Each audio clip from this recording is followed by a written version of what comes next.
The younger brother, Supratika, in retaliation, cursed the elder to become a tortoise, saying he was weighed down, slow, and attached to his worldly goods. So they cursed each other into these forms. And for eternity, these two have been in this lake, fighting as beasts, continuing their petty squabble from their human life. That adds such a layer of depth.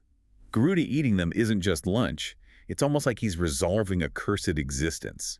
He's ending their misery. Precisely. It's a cleanup of bad karma. It's mercy, in a way. Right. So Garuda swoops down, grabs the elephant in one claw, the tortoise in the other, and takes off. But now he has another problem. He's got this enormous meal, but he needs a place to perch so he can actually eat these massive creatures. And this leads to the famous incident with the banyan tree. Yes, he spots a gigantic banyan tree, called Rohina in some texts, Subhadra in others.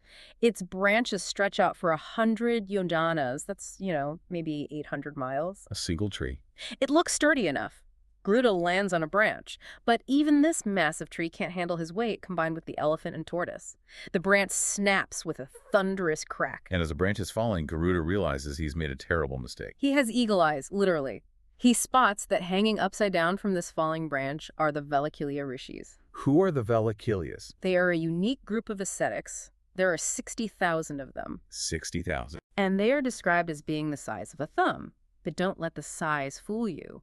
They are incredibly powerful through their tapasya, their penance. They're hanging there, absorbing solar energy, engaged in deep meditation. If that branch hits the ground, Garuda will be responsible for killing 60,000 holy men.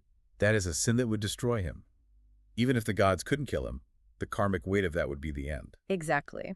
So he is midair, holding a 50-mile-high elephant in one claw, a giant tortoise in the other, and he sees the branch snap. He reacts instantly. He catches the falling branch with his beak. Imagine the visual. This golden bird spanning the sky, carrying two struggling monsters in his claws, and a forest-sized branch teeming with tiny, angry sages in his mouth. He flies like that for a long time. He cannot drop the branch. And this is actually the moment where he proves he's not just a monster himself. He has a conscience, he has dharma, he respects life, especially the lives of sages. And sages notice this. They are awestruck. They see this being exerting absolute maximum effort not to harm them, despite his own hunger. It is actually here, according to the Mahabharata, that they give him the name Garuda. What does the name mean in this context? It's interpreted as the bearer of heavy weight, or he who carries a great burden. Guram adaya udin iti Garuda. He carries the burden that no one else can, both literally and, metaphorically. That's a great detail. He earns his name through an act of protection, not just destruction. Eventually, his father Kashyapa has to intervene again. He pacifies the Valakilyas, who, by the way, were powerful enough to burn the world if they got angry. So he smoothed things over? He did. They agreed to relocate to the Himalayas. Garuda is then directed to a desolate, snowy mountain, Gandhamadana, where there are no humans or creatures to be harmed. He finally drops the branch, eats the elephant and tortoise, and now he is fully powered up. The tank is full. The warm-up is over. Now it's time for the main event. The Siege of Swarga. The gods know he is coming. The omens are terrifying. Oh, they can sense it. Absolutely. Meteors are falling from the sky. Weapons in the armory are clashing together on their own. Indra's thunderbolt, the Vajra, it starts flaring up in fear. And Brihaspati, who is the guru of the gods, warns Indra, the son of Vinata is coming, and he is unstoppable. So the gods suit up. They put on their golden breastplates, grab their maces and chakras. It's an army of gods versus one bird. How does the battle play out? It's a rout. It's not even a fair fight. Garuda arrives, creating a dust storm with his wings that is so thick it blinds the entire celestial army. They can't even see who they are fighting. Chaos. Total chaos. Vayu, the wind god, he tries to suck away the dust to clear the vision, but Garuda's too fast, too powerful. He just mangles them. The texts are quite graphic. He's tossing gods around with his beak and talons. They break rank and they flee. So he gets past the army. The brute force part is done. But now he faces a security system. The Umbrella isn't just sitting on a shelf. It's in a vault with 3 specific traps. Right. This is the heist part of the movie. Trap number 1, a ring of fire. a massive wall of flames that touches the sky, scorching everything. It's designed to incinerate anyone who tries to fly over it. How does he get past that? He can't fly over it if it touches the sky. He uses hydroengineering. It's brilliant. He flies to the ocean, and the text says he manifests 8,100 mouths. He drinks up the water from countless rivers, stores it, flies back to Swarga, and just dumps it all on the fire, douses it completely. Okay, that's problem solving. Trap number 2. A mechanical trap. A rotating wheel of razor-sharp blades spinning at incredible speed around the pot of Amrita. It's described almost like a laser grid. It spins so fast it looks like a solid wall, and it's designed to cut anything to ribbons. He can't smash it without potentially destroying the pot of nectar inside. Correct. So he has to be clever. He uses a siddhi. Define siddhi for us. A siddhi is a perfection or a mystic power gained through yoga, or, in Garuda's case, divine birthright. He uses the power of anima, the ability to become infinitely small. He shrinks. He shrinks his massive body down to the size of a tiny insect, and he times it perfectly, flying through the spokes of the spinning wheel. That is precision flying. Trap number 3. The living security. The guardian snakes. 2 gigantic, venomous serpents. Their eyes are so bright they burn whatever they look at. They don't blink. They are the final line of defense. He can't shrink past them. They'll see him no matter how small he is. So he goes back to brute force. He creates another dust storm with his wings to blind them, swoops in, and just tears them apart with his beak. And there it is, the pot of Amrita. He grabs it, and the texts say he smashes the mechanical wheel on his way out just for good measure. He does a little extra damage, and he flies off. Mission accomplished. But this is where the story shifts, right? It goes from an action movie to a character study. He has the Amrita. He is holding ultimate power. He could drink it. He could become immortal, rule the universe, destroy his enemies. No one could stop him. And he's earned it, you could argue. You could, but he doesn't drink it. He doesn't touch a drop. He is carrying it solely to pay ransom for his mother. And this act of self-control, this incredible devotion to his duty, it catches the attention of the heavy hitter of the universe, Lord Vishnu. Vishnu, the preserver, enters the chat.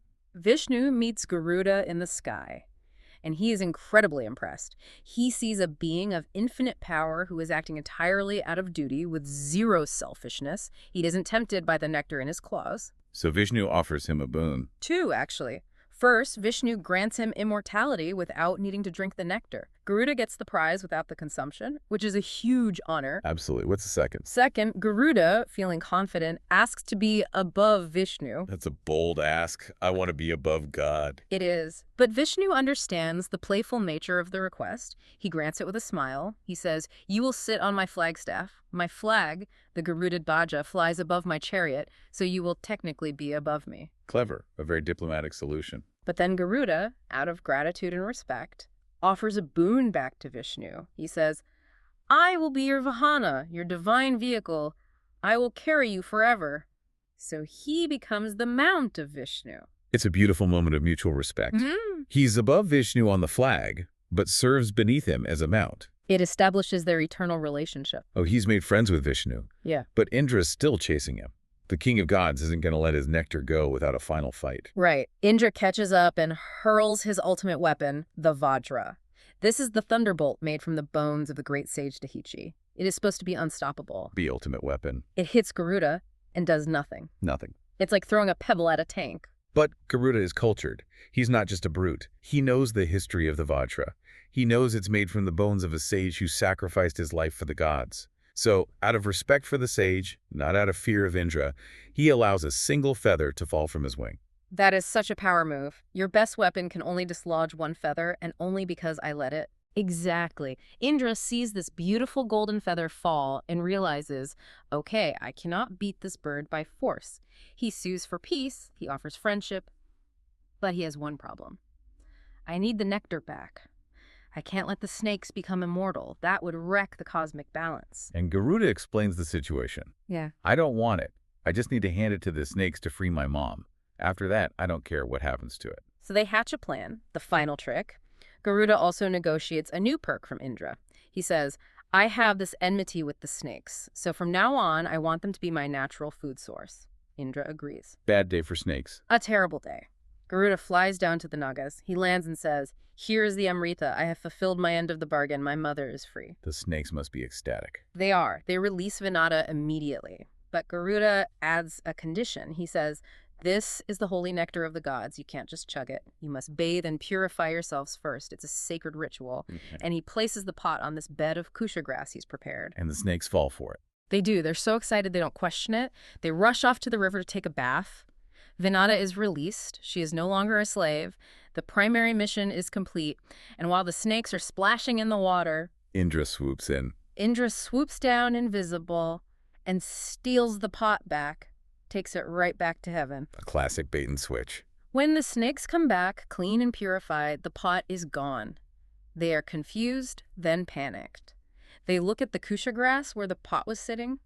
They see that maybe a few drops of the nectar might have spilled onto the sharp blades of grass. Desperate for immortality, they try to lick the grass. And kusha grass is razor sharp. As they lick it, it slices their tongues right down the middle. And that is why snakes have forked tongues. That is the etiological myth. They got split tongues, a symbol of their duplicity, but no immortality. So let's recap the scoreboard here. Yeah. Vinata is free. Garuda is now the immortal mount of Vishnu and has a permanent food source. And the gods have their nectar back.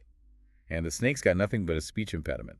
It is a total victory for Garuda, achieved through a mix of incredible power and clever diplomacy. But if we step back and look at the philosophical takeaway, it's even more profound. Let's unpack that, because this started with a petty bet between sisters over the color of a horse's tail. It did. It contrasts two ways of existing. Kadru and the snakes, they represent attachment, deceit, and the desire for material gain. They want the horse, they want servitude, they want the nectar, they want more. Vinata represents suffering caused by impatience and jealousy, but eventually redemption through her son. Yeah, Garuda. Garuda represents the liberating power of selfless duty, of dharma. He had the power to rule the universe. He defeated the gods. He held immortality in his hands. But he didn't want it for himself. He only wanted to liberate his mother. And because he was selfless, because his goal was pure, he ended up getting immortality anyway, granted by Vishnu as a gift. It's the idea that true power isn't about what you can take, but what you can give up, or what you're willing to fight for someone else. Exactly. He chose servitude to Vishnu over dominion over the world. There's a beautiful paradox there. By choosing the right master, by aligning himself with the cosmic order, he became the master of himself.